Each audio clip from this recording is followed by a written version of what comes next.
Yeah, maybe one thing that also characterizes you as a kind of unique investor, you wanted to go deeper than what the usual market players do on ESG, and you wanted to prove impact, which is something that is extremely important for us as well in our DNA. Do you want to say a few words on what you've developed and what we've developed together on this SROI topic? I think this methodology that we have built with your support is a very good illustration of the type of journey you can have with your clients. I'm pretty sure many investors today are looking for differentiation in relation with ESG impact. It's a very crowded place. And so they go to advisor, specialist, and they may, I would not say struggle, but in general, you don't have people as receptive as you are, and they want to build something. And I think it also goes with your business consultancy expertise. You know the businesses in which we operate, so building something that makes sense, that is not unrelated to the business dimension, and to the contrary, that is fully integrated, is extremely valuable. And that's really something I would like to insist upon. I'm very convinced that there is nowadays a sort of fatigue in relation with the myriad of indicators, assessments that tick the box exercise that investors are going through. And in a way, the risk is that you may lose sight of what is the purpose, why are we doing that? We are investors. So we invest euros. We are supposed to get euros from these euros that we have invested, hopefully more.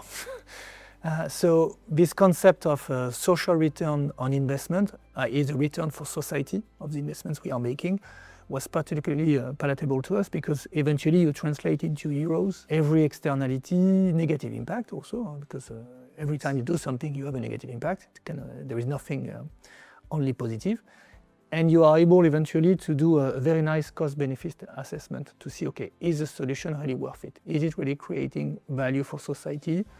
Not only on the climate dimension, but also on reindustrialization, on the impact on human health, which of course cannot be totally separated from the climate change dimension, and extraction of resources and so on. So I think it was decided to have a synthetic indicator where you aggregate everything and you can say, okay, for each euro I invest, I will create this value for society. That was not easy, and we worked together on how to manage the uncertainties. And I would not have done it without having on board a partner such as you, who knows how uncertain is the world. Because the risk is that you say to people, I have created this, and when they come back 10 years later, maybe a tenth of this amount that you have promised has been actually delivered. So I think you have this culture of transparency, being very clear on what can be assessed, what has to remain as qualified as uncertainty, and how to reduce it over time. It's quasi-scientific what I'm saying here, and for us it was extremely valuable. So yeah, and it's great to see this implemented as you do in an investment fund, because at the end it's a tool that can be powerful to allocate capital in the right way. We could expect public authorities to use this kind of Yeah, but they do cost-benefit assessment in a way is there, but they don't call it exactly the same.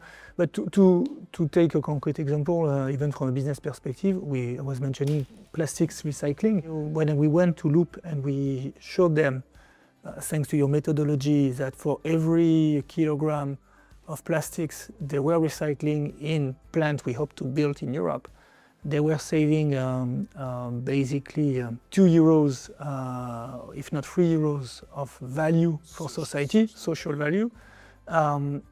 For them it has a lot of value, if I may, also from a business perspective, because to be viable, their solution requires a premium on virgin PET, virgin plastics. And so you can justify the premium. And this value is bigger than the premium they much bigger. It's a factor 5.